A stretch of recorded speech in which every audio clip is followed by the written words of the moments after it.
Picture a CCTV camera, the lobby of a luxury building. It's 4:32 in the morning. Two women walk in, tired but calm. Just over an hour later, one of them walks back out, alone, perfectly composed, perfectly normal. And exactly 13 seconds after her car pulls away, two men walk into that same building.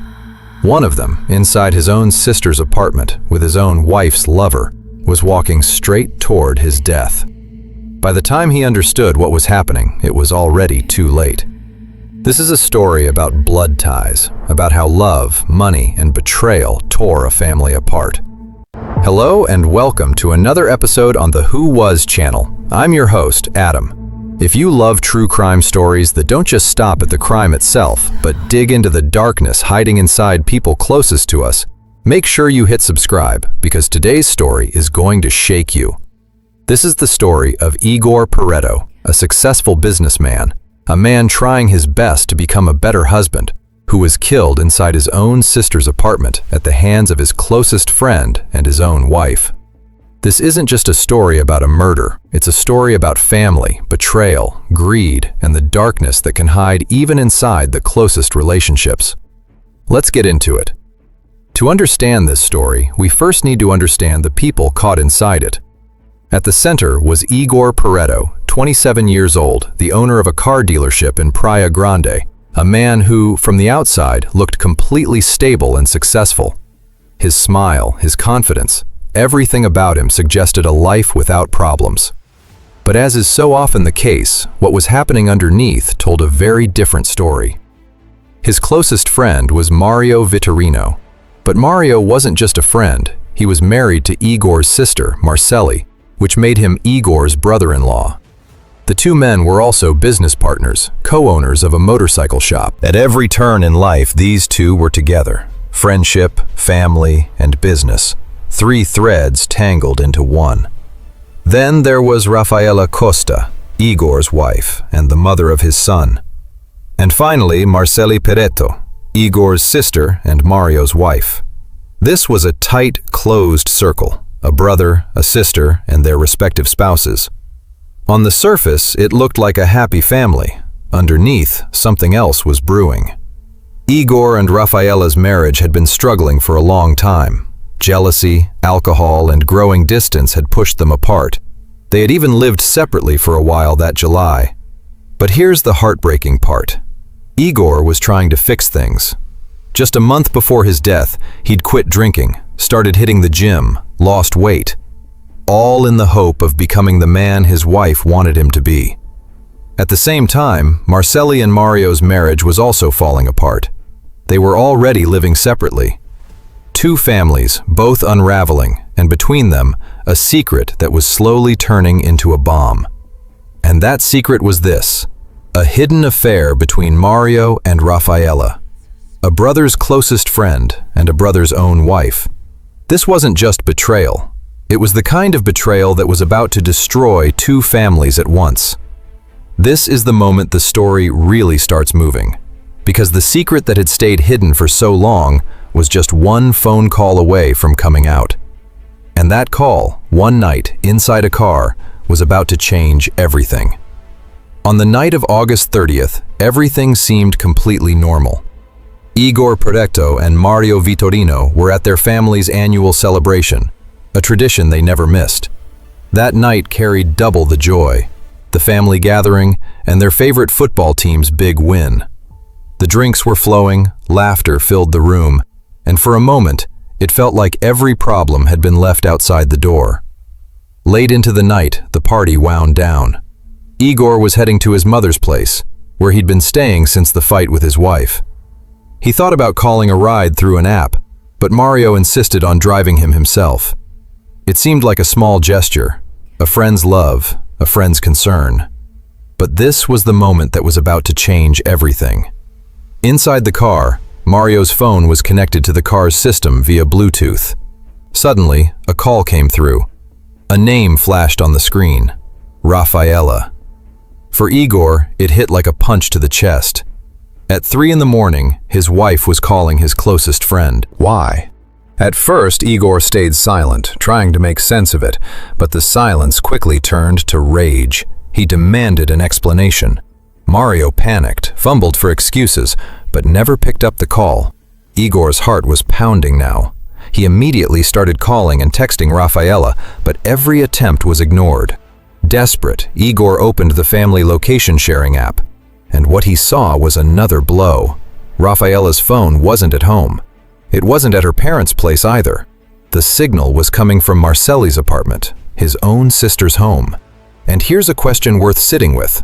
If that call hadn't accidentally come through the car speakers, would Igor have ever learned the truth? Or did fate simply speed up something that was always going to happen?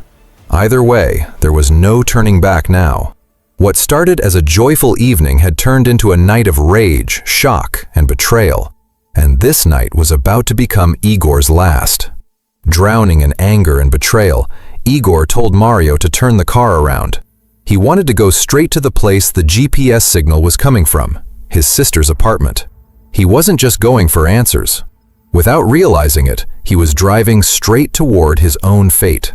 Meanwhile, Mario understood the secret could no longer stay hidden. He quickly sent Rafaela a warning message, a message that set off a chain of events that couldn't be stopped. In the darkness of the night, the car sped toward the building. Only one question kept circling in Igor's mind. Why? His wife at his sister's place, at this hour? Was she just there to sleep? Or was something else going on? The building was getting closer. Inside, Marcelli and Rafaela had already been there for hours. Camera footage would later show that at 4:32 a.m., the two women had walked in from the parking garage, tired but completely normal. No panic, just the exhaustion of a long night out. The elevator doors closed, carrying them up toward the apartment that within hours would become the scene of a horrifying crime. Now, as the car approached the building, a terrifying sequence of events was about to unfold, one that would later be measured second by second and would turn out to be the most devastating part of this entire story. At 5:40 a.m., the apartment door opens. Rafaela walks out alone, no visible panic on her face, her steps calm and composed. She takes the elevator down, walks to the parking garage, gets into her car, and drives away. And here comes the moment that's perhaps the most chilling frame in the entire story. Exactly 13 seconds after Rafaela's car pulls away, another car arrives at the building's gate. At 5:44 a.m., two men step into the elevator, 27-year-old Igor Peretto, and beside him, Mario Vitorino. In the footage, Igor is holding his phone, talking, gesturing with his hands. Mario stands against the wall, listening. The elevator doors open on the 4th floor, and the two men walk toward the apartment. Lining up these timestamps reveals a chilling truth. Husband Igor and wife Rafaela passed each other at the building's entrance, just seconds apart. Maybe their eyes even met. Maybe not. But one thing is certain, Rafaela knew exactly what she was leaving behind. Inside, Marcelli was awake. This was the moment a door was about to open, and what was waiting behind it was far more horrifying than Igor could have ever imagined. When Igor and Mario reached the apartment door, there was no commotion, no shouting heard. The door opened from the inside. Marcelli opened it herself. She was awake. She was waiting. This detail was later confirmed by forensic evidence. The apartment's digital lock had been opened from the inside, not the outside. Igor stepped into the apartment, perhaps with questions, perhaps with rage. But what followed was no fair fight. According to the evidence, he was gradually moved deeper into the apartment, toward the farthest room, the bedroom. And that's where everything that makes this story so horrifying began. This wasn't a fight that spiraled out of control. The state of the room, the scattered belongings, everything pointed to a brutal, one-sided beating. Igor was knocked to the ground. At some point, a heavy, mirrored wardrobe came crashing down on top of him, pinning him to the floor, making it impossible for him to move.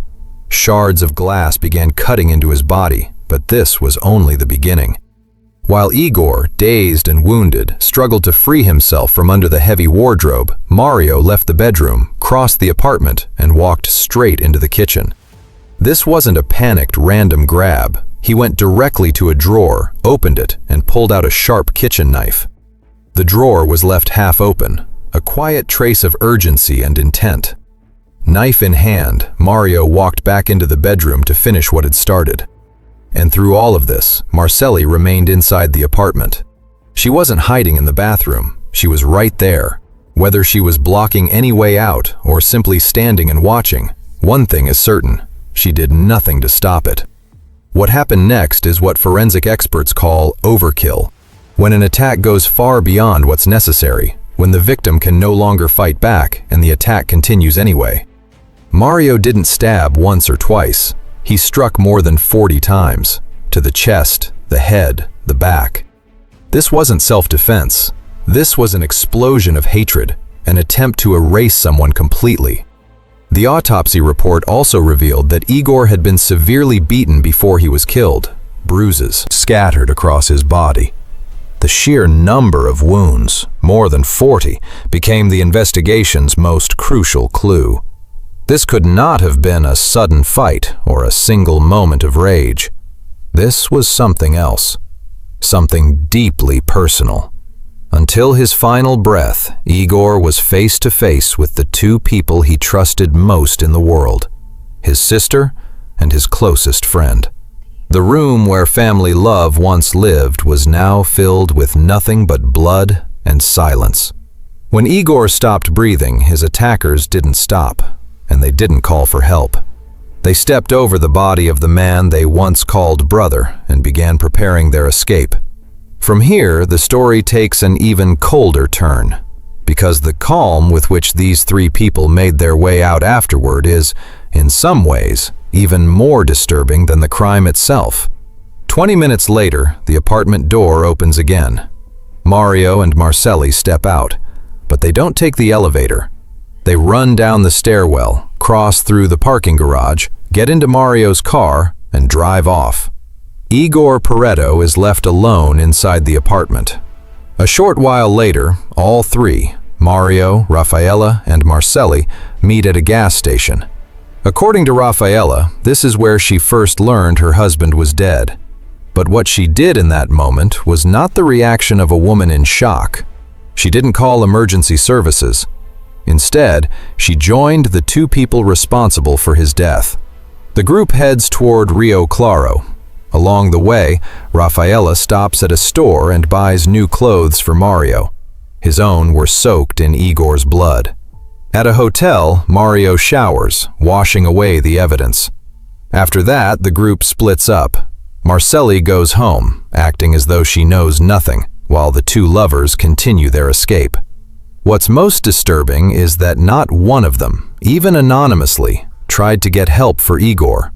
No call, no message, nothing. That level of indifference is staggering on its own. Mario's car is later found abandoned near a post office, blood on the seats and gear shift. Mario had fled so recklessly that he left a trail of evidence behind him. As news of the suspect's disappearance spreads, the court immediately issues arrest warrants. But this is where the story takes a new turn, the point where the people who ran together start turning against each other. On September 6th, both Raffaella and Marcelli turned themselves in, likely hoping that surrendering early might mean a lighter sentence. Mario, the man investigators believed was the actual killer, stayed hidden the longest. His capture came through a stroke of luck. One of Igor's brothers received an anonymous call giving an exact location. Mario was hiding 185 miles from the crime scene, at the home of Raffaella's uncle. That detail says a lot on its own. Raffaella wasn't some frightened, powerless woman caught up in events beyond her control. She was using her own family's resources to help her lover escape justice. After a raid, Mario was taken into custody, and the moment the three of them were separated, whatever love or loyalty had existed between them, if it ever really existed, evaporated instantly. Each of them turned on the others to save themselves. To defend herself, Raffaella painted Igor as controlling and dangerous, claiming she left before he arrived because she feared for her safety. She admitted to her relationship with Mario, but firmly denied being involved in the murder. According to her, while driving, she received a message from Mario saying he had put Igor to sleep and that she shouldn't come back. Marcelli's defense was perhaps the coldest of all. She claimed that at the time of the crime, she was so drunk and intoxicated that she barely remembered anything. She did admit that she and Raffaella had been intimate before the men arrived, but according to her, she then went to her room and passed out, and when she heard noise, she assumed it was just a minor argument between the men. Here's the question worth asking. If she really was asleep, why did she flee alongside the attacker? Why didn't she call for help for her own brother? And the CCTV footage tells a different story. She wasn't running like a bystander. She was running like someone who was part of it all. While the three of them kept building their own versions of events, forensic experts and detectives were quietly piling up a mountain of evidence. In the end, it was their own digital footprint that became their biggest enemy. Phone data and recovered messages shattered every version of their story. Investigators found messages between Mario and Raffaella sent just hours before the crime, discussing spending the night together to celebrate. But the most damning part was this. Prosecutors used these very messages to charge them with conspiracy based on two clear motives. The first was romantic. Igor stood in the way of their relationship. The second, and perhaps more powerful, was greed. Igor's death would make Mario the sole owner of their shop, and Raffaella, as his wife, stood to inherit a large share of his assets. Cell tower data also proved that Raffaella's escape wasn't chaotic or panicked. It was fully planned and coordinated, matching Mario's movements step by step. And then came the biggest blow of all, a technical audit of the apartment's digital lock. Marcelli had claimed Mario let himself in using a code he already knew, but the records showed something different. The door had been opened from the inside. That meant Marcelli wasn't asleep. She was awake. She was waiting. And she was the one who opened that door, for her own brother and for the man who was about to take his life. Forensic evidence also dismantled Mario's self-defense claim. The wardrobe had fallen on top of Igor, pinning him to the floor. That meant he couldn't have been attacking anyone. He was already helpless when the final, most brutal blows were delivered. This wasn't a sudden fight. This was an execution driven by greed and desire. In October 2025, the court made a decision that shook the entire country. Raffaella Costa da Silva was released from custody. The judge ruled that while her actions and character were certainly questionable, there wasn't enough direct evidence placing her at the scene during the attack itself. Prosecutors immediately filed an appeal, seeking to bring her back to face trial. The remaining two defendants, Mario Vittorino and Igor Peretto, were bound over for a jury trial. They faced charges of first-degree intentional homicide with 3 aggravating factors: malicious motive, extreme cruelty, and the victim's inability to defend himself. At this point, the case remains unresolved. Mario and Marcelli are still in jail, awaiting the jury's verdict. Raffaella is currently free, but with the looming threat of being sent back. What makes this story more painful than an ordinary crime story is the blood tie at its center. Igor and Marcelli weren't just roommates or business partners, they were brother and sister. Igor's brother, Tiago, himself a city council member, became the first and loudest voice demanding justice throughout this entire ordeal. He publicly called his own sister a monster. Igor's mother, Donna Rose, gave a tearful interview, saying she was completely broken inside.